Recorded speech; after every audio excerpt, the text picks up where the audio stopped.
everyone, so welcome to this week's buy or bye-bye video. If you guys have not seen these before, it is just a quick review of a single product, letting you guys know what I like about them, what I don't like about them, and whether I think you should buy them or say bye-bye to them. So this week I'm going to be reviewing a very interesting product. It's from Hard Candy and it's called the Glamouflage Mix and Pigment Makeup Drop. So it looks like this, and if you are a makeup junkie, you might notice that these look very familiar to the, I think they're called the Custom Cover FX drops, and they are hella expensive. I've always wanted to try them, but I think they're about $44-ish.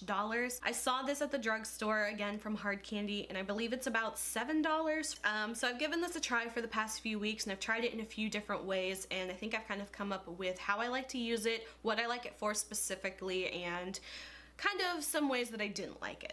So when I first tried this, I noticed that it reminded me a lot of another product that I had tried before and I didn't really like, but it is the L'Oreal Paris Magic Nude Liquid Powder. If you guys have ever tried this, you know that it's a very like watery, runny, super liquid kind of product. It reminds me a lot of the consistency of the Hard Candy mix-in drops. This is supposed to be like a all-over foundation, and this is more of a like mix-in product. Again, you can use it all over. So in this product you do get 15 milliliters, and it comes with a little dropper, kind of like a pipette, and you can see it's very like watery. So when I have used this mixed in with a foundation, I have noticed that it does tend to give a slightly more coverage than the foundation did alone. I've tried it with a couple different foundations. The first one that I tried it with was the BH Cosmetics Liquid Foundation. I've tried it with this one. I've also tried it with my CoverGirl Ready Set Gorgeous foundation,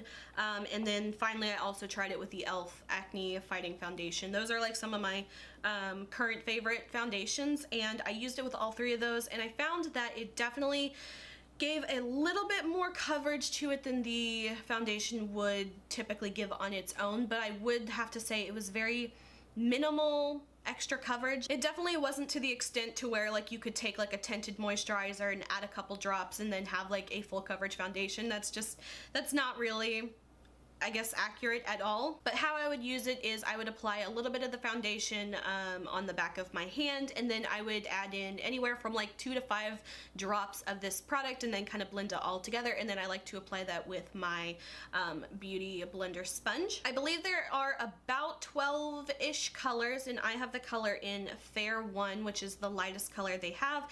I probably could have stuck with Fair 2 if I was wanting to use this more on its own. However, I have tried this on its own completely, and I'm not a huge fan of wearing it alone as like a foundation or anything like that. I have very dry skin, and I just found that this really kind of gave me a bit of a really dry look to my skin. But one thing I felt that this really worked well as was using it as like an adjusting, kind of like altering the color of the foundation itself. This one is just a little bit dark for me, even being such a light color. Just a couple drops of this I find that really helps make it match my skin tone a little bit more. If you have a problem with foundations not being dark enough for you, you could always use a darker color to deepen it up or warm up the color if something looks ashy on you. And finally, one of the last ways I like to use this very sparingly is if I've applied makeup and I have like a little bit of fallout like I do right now. I will demonstrate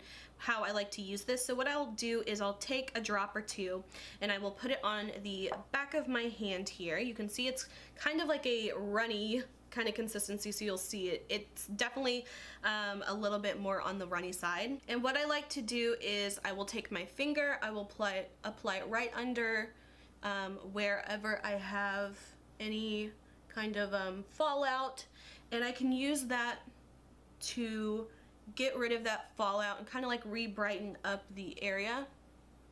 It works great as a highlighter as well, I guess, if you are into like a liquid kind of highlighter.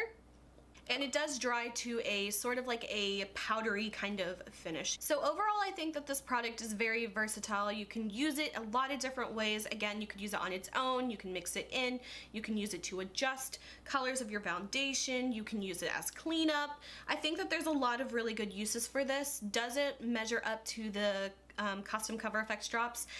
I can't speak on that honestly because I've never tried it, so I'm sorry about that. However, do I like this product, yes or no? Overall, I'm gonna say yes, I do like this product.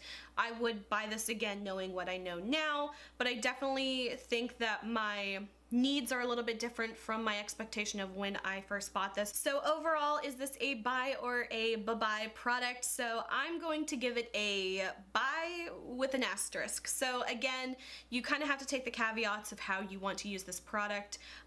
Again, I mentioned many times how I like to use it, and for me, with those purposes, it works great and I would totally buy this again. So that is it for this week's buy or bye-bye video. I hope you guys enjoyed. If you did, please like and subscribe. You can follow me on Instagram, link is below. And until my next video, I will talk to you guys later. Bye.